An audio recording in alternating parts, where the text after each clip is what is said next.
Good evening. Welcome to Stars of Jazz, presented tonight by Budweiser, the king of beers. For the purist, that sort of jazz fan who thrives on straight, undiluted Dixieland music as it was originally played in New Orleans, well, it's been a long 6 weeks, a very long 6 weeks since the appearance of Kid Ory on the program's opening night. Well, we may not appease the purist this evening, but we'll try to meet him halfway. We'll compromise a little bit, and we'll do it by exploring that facet of jazz known as Chicago style. The exponents of same are a group of Columbia recording artists headed by an active veteran of the Chicago school, Julian Clifton Matlock, known only to his intimates as Matty. The presence of the Rampart Street Paraders will be enhanced by the appearance of still another star of jazz, one of the most important figures in the story of this particular type of music, Mr. Jack Teagarden. And, as a special, kind of a surprise, in-person guest, the man known as the king of jazz, Paul Whiteman. Here, then, is the sound of jazz at its turning point, Chicago style, the Rampart Street Paraders.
Tonight, as we mentioned earlier, we have Paul Whiteman, the king of jazz, as a special guest on our program.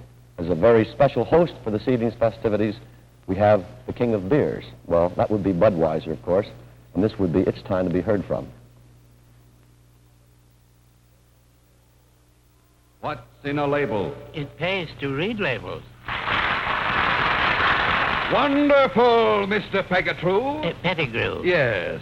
Mr. Pettigrew, you've correctly named all the people attending the banquet and the date, 1893. Now, you have the choice of taking the deed to the Brooklyn Bridge or of trying for the really big prize. I'll continue.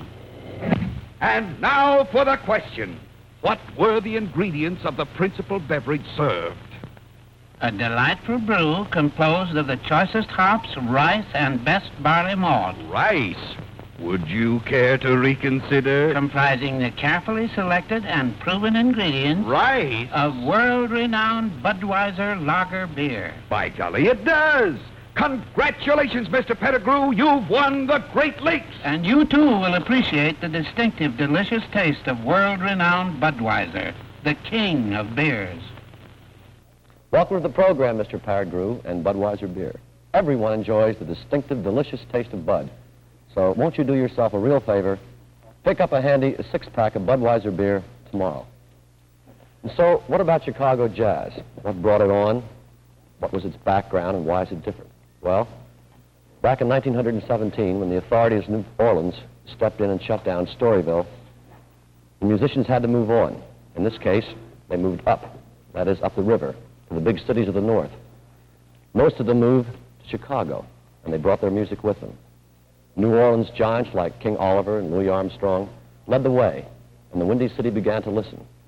Chicago, that sprawling giant of constant change and transient population, of wide open living and raucous behavior, well, Chicago needed a music to fit its mood. The emissaries from the South filled that need at places like the Red Mill, the Savoy, Kelly's Stable, and Dreamland. Among the listeners was a group of teenagers from Chicago's West Side who were to help share the destiny of the city's own particular kind of jazz.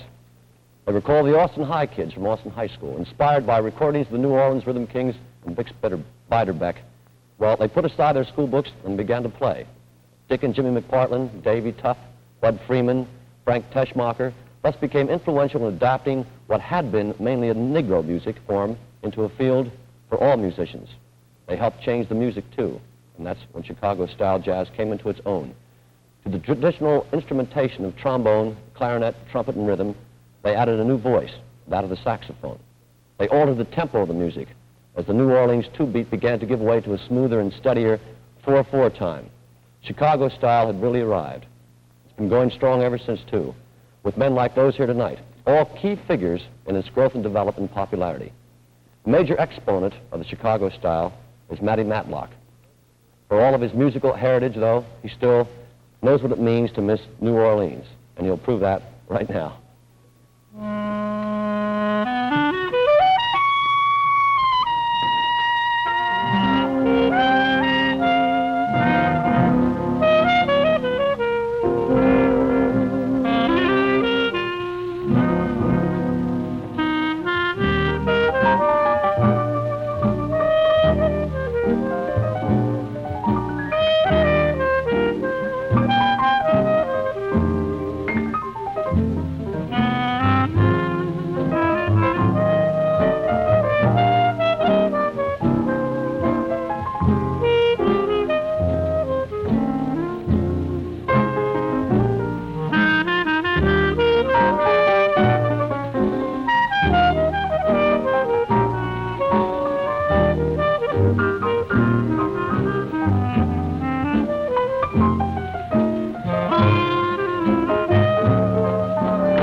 Vernon, Texas, isn't the most likely place in the world to have fostered an outstanding jazz musician, let alone a whole family of them.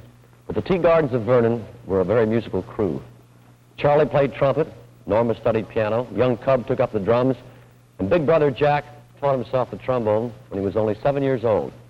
The advent of Jack Teagarden on the jazz scene in the late 20s brought on a new style to jazz singing and trombone playing. You can't exactly classify Teagarden's style, but he's been called a jazz man with the range and flexibility of any trombonist of any idiom time. Now, one man who recognized the force and facility of Jack Teagarden's horn was Paul Whiteman. The title, the King of Jazz, was bestowed on Whiteman largely because the many friends, jazzmen, and all the famous jazzmen who had passed through the ranks of Mr. Paul Whiteman's band. Bix Beiderbecke, Red Narvo, the Dorsey Brothers, and Joe Venuti received their first wide audience with Whiteman's orchestra. And in the middle 30s, the three T's, Jack and Charlie Teagarden and Frankie Trombauer, were key soloists with the band. We'll meet Paul Whiteman in person, but first, let's meet Mr. Jack Teagarden.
Well, from Jack Teagarden's performance of Lover, we move now to a fast action sequence designed especially for lovers of fine beers, the finest of which, of course, is Budweiser, King of Beers.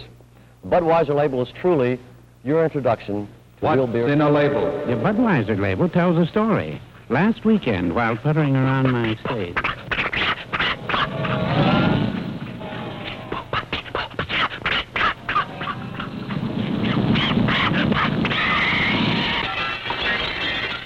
Why don't you watch where you're going, you Sunday driver? You were way over the white line. That thing belongs to the junkyard. I beg your pardon, sir. Don't you, sir, me. Let me see your lawnmower operator's license. It must be in my other coat. Won't you step inside and we can talk this over? Pettigrew, this careless driving's got to stop. It just...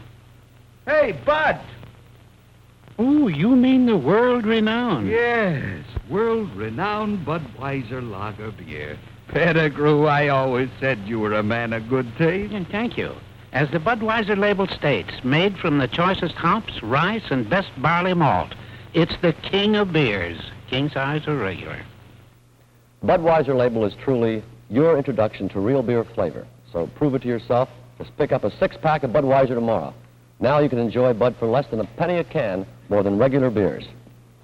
Paul Whiteman played a tremendously important paternal role in the development of jazz artists. He well earned these nicknames such as Pops and Fatho, names as accepted as Babe for George Herman Ruth, Lindy for Charles Lindbergh. And under Pops Whiteman, jazzmen like Jack Teagarden were heard across the land.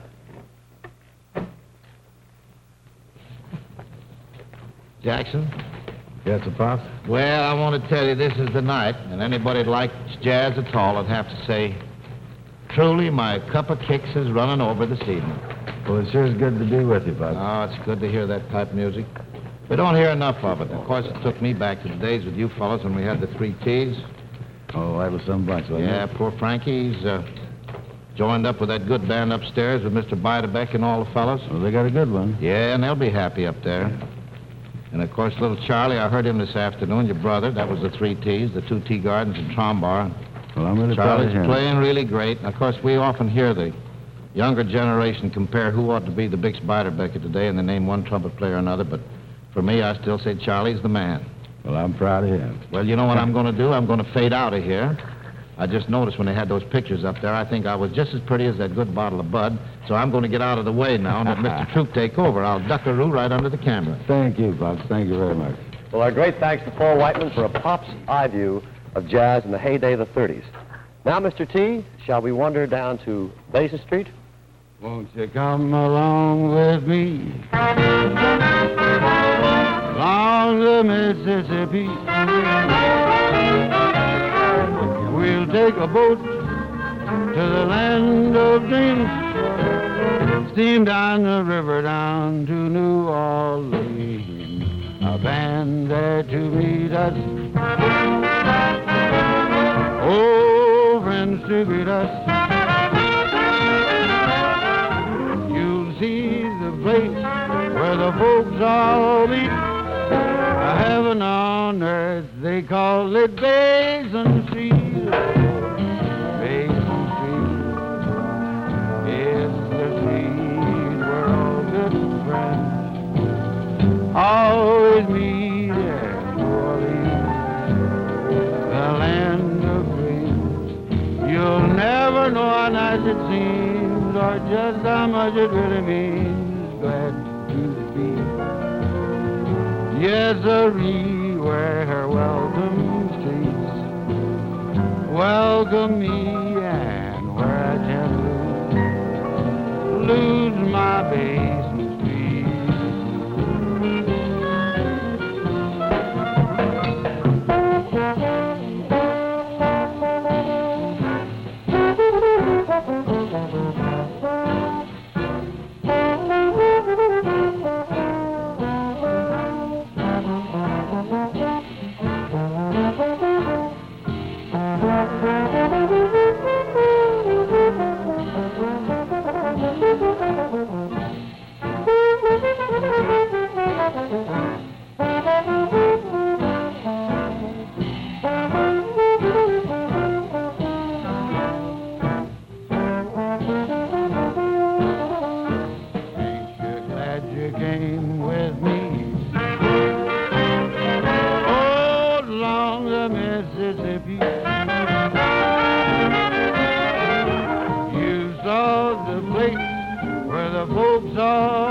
Look out, boys. I'm going to take a trombone coda.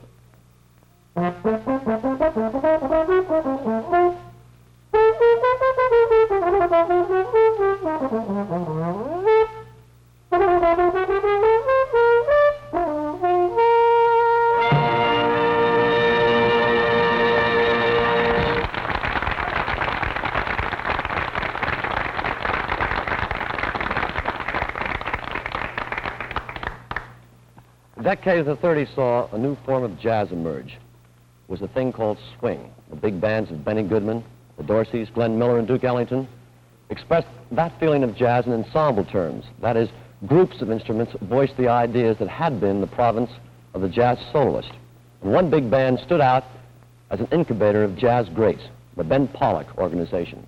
Goodman, Miller, Teagarden, Harry James, they and dozens of others served their apprenticeship with Pollock. When the Pollock Band broke up in 1935, it was taken over by Bob Crosby. And a very unique approach to big-name jazz began to take form. The Bob Crosby Band pioneered in using Dixieland jazz as a vehicle for a full-sized orchestra. Two-beat became an integral part of the Crosby style. On record crowds, Chicago's Black Hawk Restaurant attested to the appeal of this big band, Dixieland. About 1935, we organized a band under Rockwell O'Keefe. Did a few years around the country of the Dart system. And, well, we had a few great guys in there. Eddie Miller, Ray Baduke, Happy Lamar, Gil Roden. I guess we had about 10 of us. There's got a few in the band here tonight. There's Eddie Miller here. There's a couple of boys in the back. There's Phil Stevens. He worked with the band for a while. Nick Fatool, George Van Epps, Stanley Wrightsman, Eddie Miller, Abe Lincoln, real name Abe Lincoln. And there's Clyde Hurley, the old alumnus of the band.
Matty Matlock, his Rampart Street Paraders, and Hindustan, a number featuring Mr. Abe Lincoln on trombone from my hometown way back in Lancaster, Pennsylvania.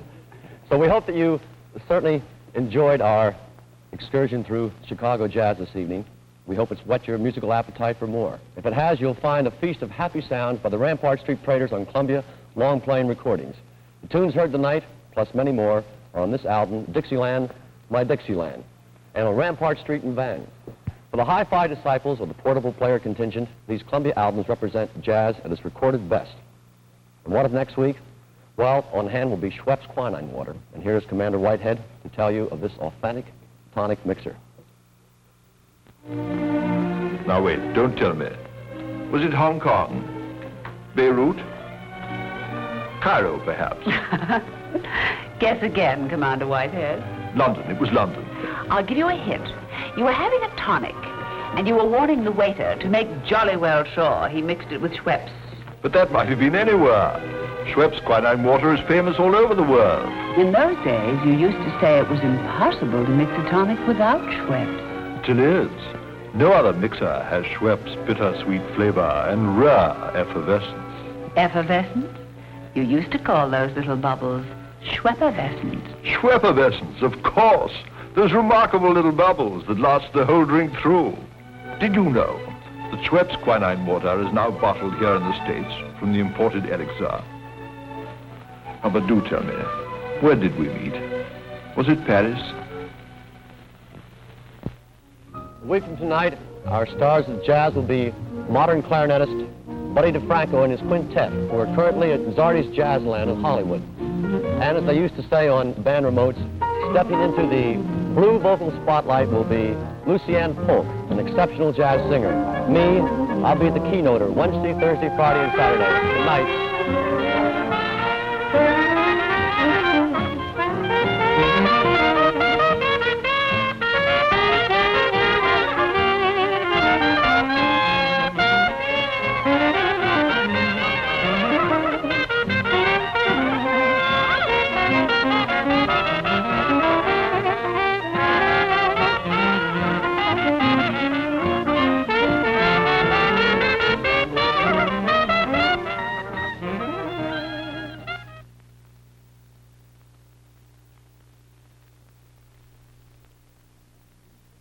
Here's something new, a mentholated cigarette that everyone can enjoy. It's new Spud.